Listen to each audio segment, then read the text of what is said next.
अस्सलाम वालेकुम स्टूडेंट्स। आज हम नज़म उम्मीद सुबह के तीसरे बंद की तशरीह करेंगे और ये नज़म अपनी हैयत के एतबार से मुसद्दस है और सिनफ़ सुखन के एतबार से ये मीर अनीस का एक मरसिया है और ये मरसिए का तमहीदी हिस्सा जो जमात दाहम की इस किताब में शामिल किया गया है। और ये बंद नंबर 3 के अशार मुलाहिज़ा फरमाइए। वो नूरे सुबह, वो सहरा, वो सब्ज़ाज़ार थे तायरों के गोल दरख्तों पे बेशुमार। चलना नसीम सुबह का रह रह के बार बार, कू कू वो कमरियों की, वो ताउस की पुकार।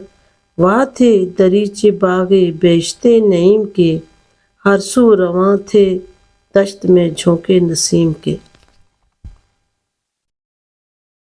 हर लुगत के लिए जो अल्फाज हैं, नूर सुबह सुबह की रोशनी, सब्ज़ा ज़ार सरसब्ज इलाका, ज़ार इलाके के लिए इस्तेमाल होता है। ताहिर परिंदे, गोल ग्रोह टोली यानी बहुत से परिंदे जब इकट्ठे होकर झुंड बनाते हैं तो उसके लिए लफ्ज़ इस्तेमाल होता है।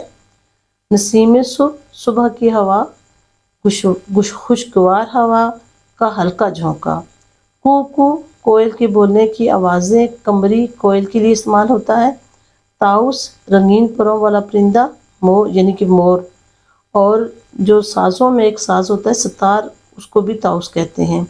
वाह खुले हुए और दरीचे खिड़कियाँ दरवाजे, बेशते नईम बहुत नेमतों वाली जन्नत, और जन्नत के साथ जो दर्जे हैं उसमें छठे दर्जे वाली जन्नत का नाम है जन्नत नईम। हर सू हर तरफ, चारों तरफ में, रवां चल रहे हैं चलते हुए, दश्त सहरा झोंके नसीम के ठंडी हवा के झोंके। मफ़हूम है इस बंद का। किस कदर खूबसूरत मंजर था जब सहरा की रेत और सब्ज़ घास पर सूरज की रोशनी नूर की तरह थी। सुबह की ठंडी हवा के चलने पर दरख्तों पर परिंदों की टोलियाँ और इनमें से कोयल और मोर की आवाज़ें थीं। सहरा में सुबह सुबह चलने वाली हवा इतनी ताज़ा और ठंडी थी जैसे जन्नत से कोई खिड़की ज़मीन की तरफ खुल गई हो और वहाँ से हवा आ रही हो। तशरीह है इस बंद की। शायर मीर बबर अली अनीस अपनी नज़म आमद सुबह, जो कि एक मरसिया है, और उसके तीसरे बंद में मैदान जंग में जंग शुरू होने से पहले की सुबह की मंजर निगारी कर रहे हैं। जैसा कि आप जानते हैं कि मीर अनीस के शेर महासन में मंजर निगारी की ख़ास अहमियत है।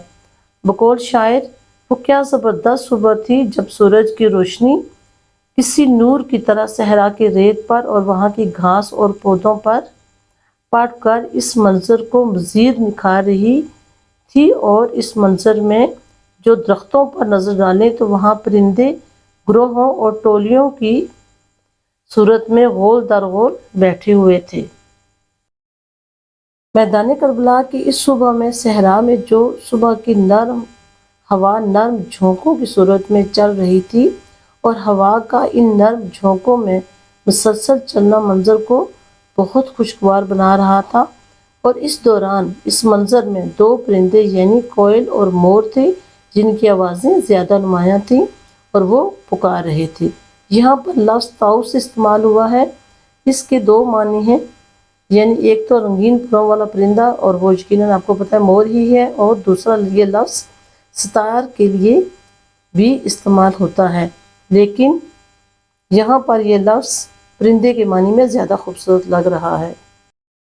और स्टूडेंट्स, इस बंद के आखिरी शेर में शायर कहता है कि मैदान करबला में जंग से पहले वाली सुबह में जो हर तरफ ठंडी और खुशगवार हवा चल रही थी, जैसे कि जन्नत की कोई खिड़की उधर खुल गई हो, ये हवा उधर से और ये हवा उधर से आती हो। यहाँ पर लफ्ज़ बेशते नईम है। इसके लिए कहा जाता है कि जन्नत के 7 दर्जे हैं और जन्नत नईम छठे दर्जे वाली जन्नत है। यानी मैदान करबला में शहादत हासिल करने वालों को अल्लाह ताला ने दुनिया में ही जन्नत की नेमतें महसूस करवाना शुरू कर दी। शुक्रिया।